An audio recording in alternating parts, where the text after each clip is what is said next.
오늘 우리가 읽은 출애굽기 22장 1절로 15절 말씀은 제목이 붙어 있죠.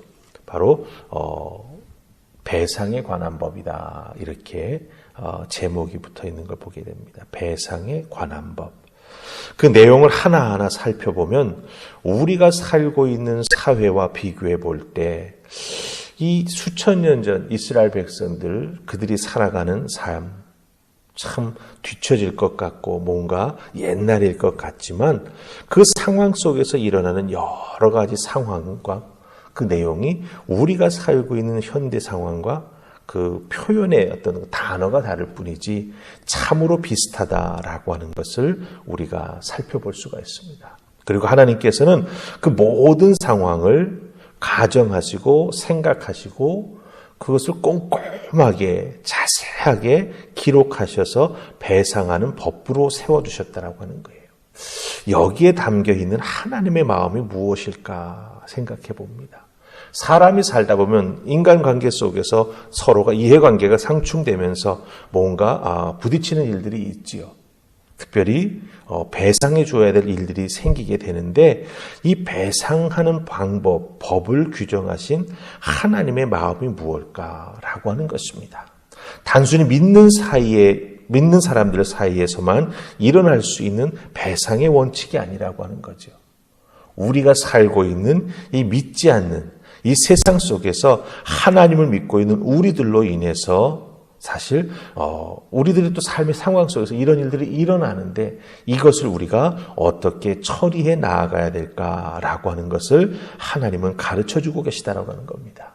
특별히 하나님을 믿고 예수 그리스도를 믿는 우리 그리스도인들로 인해서 이와 같은 일들이 일어나게 된다면 일어나지 않는 것이 가장 좋지만 일어나게 된다면 어떻게 해야 할까? 분명 우리의 믿음의 본분을 지키는 모습이 있어야 될 것입니다. 그리고 또 한 가지는 다른 사람의 소유를 귀하게 여길 줄 아는 그런 마음이 우리에게 꼭 필요하다고 하는 것이죠. 그렇다고 한다면 믿음의 본분을 지키면서 또한 상대방의 그 모든 내용들이 귀하다고 하는 것을 우리가 인정하면서 이것을 우리가 어떻게 믿음으로 풀어나가야 될까라고 하는 것을 오늘 주신 말씀 속에서 함께 살피면서 은혜 나눌 수 있기 원합니다. 자, 우리 먼저 1절 말씀 보십시다. 1절 말씀 찾으셨습니까? 우리 같이 읽습니다. 자, 시작.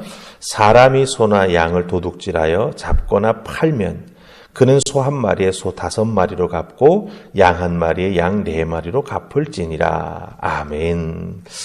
우리 한국말 성경에는 이게 분명하지 않습니다만은 도둑질하여 잡거나 팔면 이게 이제 가정법이에요. 이런 일이 일어났으면 그죠. 도둑질해가지고 도둑질한 그 물건, 특별히 여기서는 가축을 지금 이야기하고 있는데 그것을 팔게 된다면 이런 표현이죠. 그리스도인인 우리가 살고 있는 이 세상, 우리는 진공 상태 속에서 사는 게 아니라 이 세상 속에서 살아갑니다. 이 세상 속에서 하나님을 모르는 이들과 함께 섞여서 살아가고 있다라고 하는 거죠. 살아가는 경제 조건이 다 똑같다라고 하는 거예요. 그 속에서 이 1절로 대표되는 이 표현 속에 뭐뭐하게 된다면 이런 표현, 이런 조항들이 쭉 열거되어 있습니다. 뭐 소를 그렇게 했다면, 도둑질해서 이렇게 되었다면, 뭐뭐했다면 이런 조항들이 열거가 됩니다. 각 배상 규정마다 뭐뭐하면이라고 하는 표현으로 시작되는 조항이 나오고 있다라고 하는 거예요. 자, 이게 보여주는 게 무엇일까요? 우리가 삶을 그냥 어떻게 하나님 규정해 놓으신 틀 속에서 딱 갇혀가지고 하나님이 프로그램 해 놓으신 로봇처럼 살아가는 것이 아니라고 하는 겁니다. 우리가 살아가는 삶의 자리는 우리에게 주어주신 하나님의 은혜 가운데 우리가 자유롭게 살아간다라고 하는 거지요. 그래서 그 자유롭게 살아가는 삶에 대한 책임감을 가지고 그리고 그 책임감 가지면서 삶의 자리에서 분별하면서 살아가는 우리가 되어야 한다고 하는 거예요.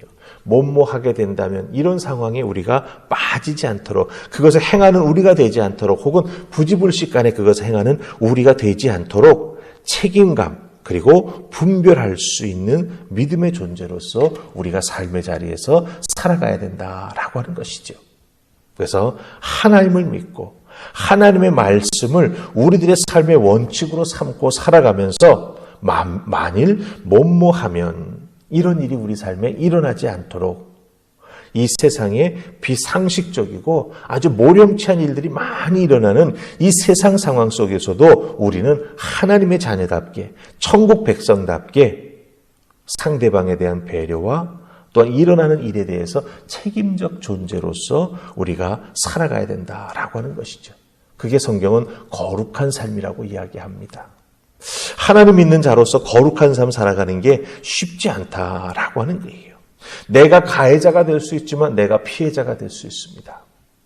그렇다고 한다면 이렇게 자꾸 바뀔 수 있는 상황 속에서 내가 어떤 믿음의 원리를 가지고 내 삶을 살아가느냐라고 하는 게 참 중요하다라고 하는 거지요.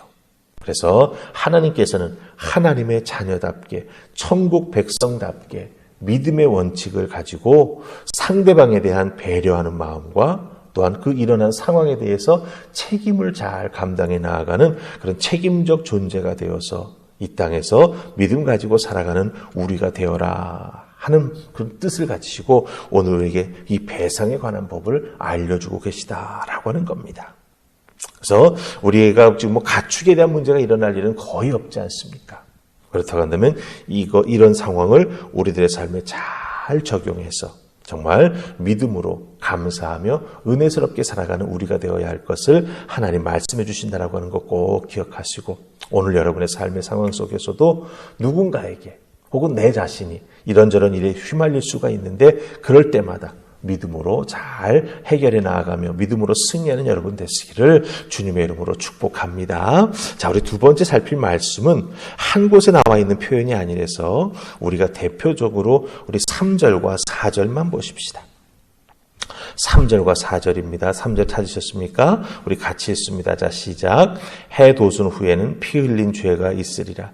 도둑은 반드시 배상할 것이나 배상할 것이 없으면 그 몸을 팔아 그 도둑질한 것을 배상할 것이요. 그 도둑질한 것이 살아 그의 손에 있으면 소나 낙이나 양을 막론하고 갑절을 배상할지니라. 아멘. 자, 우리가 1절에서도 4마리로 갚을지니라 그래서 이것도 배상하는 거지요. 3절에서도 배상할 것이 없으면 몸을 팔아서라도 배상하라 하셨고 4절에서는 갑절로 배상하라 하셨습니다. 5절에 가서 보면은 가장 좋은 곳으로 배상하라 하셨습니다. 6절에서는 반드시 배상하라 말씀하셨어요. 그 이후에도 이 비슷한 표현들이 나옵니다. 손해를 입혔으면 뭔가 해를 끼쳤으면 거기에 합당한 배상을 꼭 해야 된다라고 하는 거예요. 어떤 건 갑절로, 어떤 건 가장 좋은 것으로 1절에서는 4마리로 5마리로 갚아라. 반드시 배상해라. 이렇게 말씀하십니다. 배상할지니라. 이게 계속 반복되고 있습니다. 이 배상의 그럼 가장 근본적인 원칙이 무엇인가? 왜 어떤 것은 5배로, 어떤 것은 4배로, 가장 좋은 것으로, 갑절로. 이 도대체 배상의 원칙이 무엇일까라고 하는 거예요. 우리 때문에 피해를 입는 사람에게 그냥 미안합니다. 잘못했습니다. 이런 립 서비스로 끝나는 건 안 된다라고 하는 거죠. 미안합니다. 죄송합니다라고 말하는 것은 당연합니다. 그 다음에 그 당연함을 넘어서서 실제로 입게 된 배상에 대해서 우리는 사실 거기에 상응하는 배상을 제대로 해야 된다라고 하는 거예요. 물론 이런 위험도 있을 수 있습니다.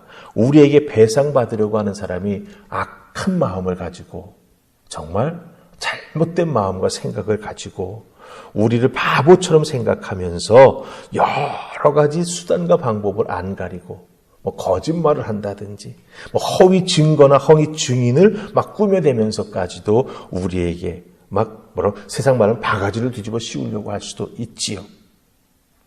하지만 이럴 때 우리가 이런 상황을 잘 분별해 나아가면서도 원칙을 가지고 있어야 된다라고 하는 것입니다. 이렇게 상대방에게 당하지 않도록 조심하고 잘 살피되 그것 때문에 인색하게 되거나 믿음의 도리를 다하지 아니하는 우리가 되어서는 안 된다라고 하는 거예요. 그래서 하나님께서는 오늘 말씀에서 배상해야 된다. 갑절로 가장 좋은 것으로 반드시. 우리가 이런 신앙의 원칙을 가지고 합리적인 판단을 하면서 행동하며 살아가게 된다면 세상 사람들도 예수 믿는 그리스도인들은 저런 원리 속에 살아가는구나 라고 하는 걸 깨달아 알게 됩니다. 선한 마음은 선하게 통하게 되어 있다라고 하는 것이죠. 그런 의미에서 여러분들도 우리들의 삶의 자리에서 우리가 실수로 무언가 상대방에게 해를 입힐 수 있는 상황이 있을 수 있게 되겠는데 그럴 때 그저 유감입니다 만 하는 것을 넘어서서 우리의 마음도 잘 표현하고 또한 무언가 거기에 배상해야 될 것이 생긴다라고 한다면 서로가 잘 합의하여서 인색하거나 하나님의 영광을 가리는 일이 없도록 우리가 조심하면서 판단하고 행동하는 우리가 될 때 하나님께 영광이 되기도 하며 또한 우리들의 삶의 자리에서도 예수 믿는 사람은 이렇게 행동해야 되는 게 참 원리구나라고 하는 걸 깨달아는 은혜가 임할 줄 믿습니다. 삶의 자리는 참 여러 가지로 다양하게 바뀌지만 그러나 우리가 가져야 될 믿음의 원칙은 분명하다라고 하는 것을 꼭 기억하시면서 여러분의 삶의 자리에서 말씀의 은혜를 따라가는 은혜가 있기를 주님의 이름으로 축복합니다. 아멘. 우리 기도하십시다. 좋으신 하나님 은혜 감사합니다. 오늘 주신 말씀 속에서 우리들의 삶의 자리에 여러 가지 경제적으로 혹은 사람과의 관계 속에서 어려운 일이 일어날 수 있습니다. 하나님, 휘말리지 않는 것, 일어나지 않는 것이 가장 좋지만 어쩔 수 없이 일어나는 경우가 있을 수 있습니다. 하나님, 그럴 때 믿음의 사람으로 잘 판단하고 행동하는 우리가 되게 해주시되 믿음의 도리를 다 할 수 있도록 주여 도우시고 특별히 그와 같은 모든 상황 속에서 하나님의 은혜 가운데 모든 것을 다 넉넉히 감당해 나아갈 수 있도록 우리들 삶의 복의 복을 더하시고 믿음을 더하시며 또한 귀한 은혜의 마음을 허락하여 주시사 상대방을 긍휼히 여길 수 있는 우리가 되게 하여 주시옵소서.